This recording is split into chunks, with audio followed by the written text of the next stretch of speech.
Hi అండి, welcome back to my channel cooking for you 99. ఈరోజు వీడియోలో సొరకాయ కర్రీని ఓన్లీ పచ్చిమిర్చితో ఎలాంటి మసాలాలు వేయకుండా టేస్టీగా ఎలా చేసుకోవాలో ఈ వీడియోలో చూపిస్తాను. ఇప్పుడు ఒక ప్యాన్ తీసుకొని అందులో ఒక 3 టేబుల్ స్పూన్ వరకు ఆయిల్ వేసుకోవాలి. ఆయిల్ కొంచెం హీట్ అయినాక ఒక 1 టేబుల్ స్పూన్ జీలకర్ర వేసుకోవాలి.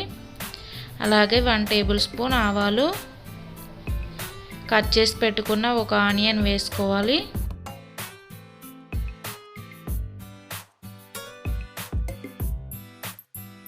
అలాగే ఒక 6 to 7 వరకు గ్రీన్ చిల్లీని ఇలా కట్ చేసుకొని వేసుకోవాలి.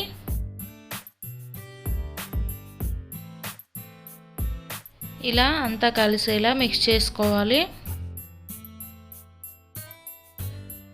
ఇలా మిక్స్ చేసుకున్నాక మూత పెట్టేసి ఒక 2 minutes వరకు ఫ్రై చేసుకోవాలి.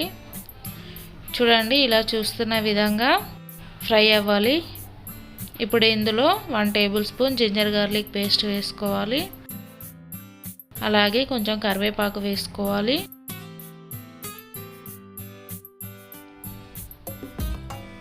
ఇప్పుడు ఒక 1 minute వరకు ఫ్రై చేసుకోవాలి.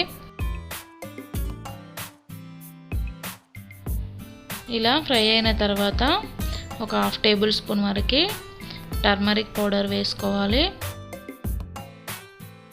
ఇలా ఒకసారి అంతా కలిసేలా కలుపుకొని మనం ముందుగా కట్ చేసి పెట్టుకున్న సొరకాయ ముక్కల్ని యాడ్ చేసుకోవాలి.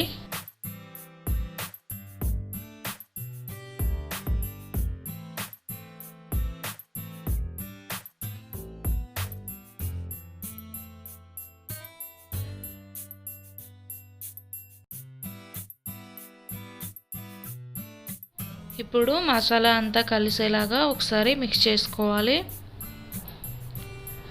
చూడండి, ఇలా అంతా కలిసేలాగా మిక్స్ చేసుకున్న తర్వాత మూత పెట్టేసి ఒక 5 minutes వరకు కుక్ చేసుకోవాలి. ఇలా మధ్య మధ్యలో మూత తీసుకుంటూ మిక్స్ చేసుకోవాలి.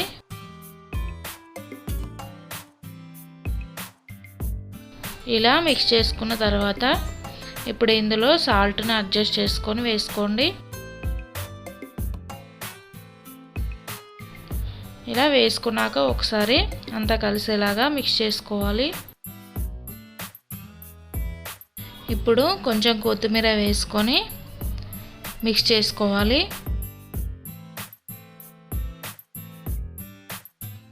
మూత పెట్టేసి మరొక 2 minutes కుక్ చేసుకోవాలి.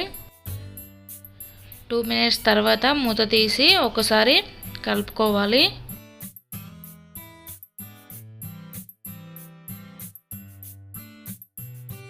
చూడండి, ముక్క బాగా ఉడికిపోయింది కదా. ఇప్పుడు ఇందులో ఒక 1 టేబుల్ స్పూన్ కొరియాండర్ పౌడర్ వేసుకోండి.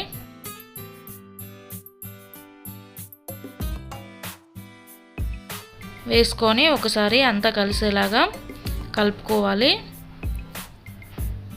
ఇప్పుడు మూత పెట్టేసి మరొక 1 minute వరకు కుక్ చేసుకోవాలి.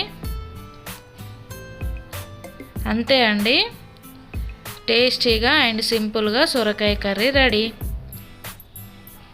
ఇప్పుడు లాస్ట్లో కొంచెం కొత్తిమీర వేసుకుంటే సరే. అంతే అండి.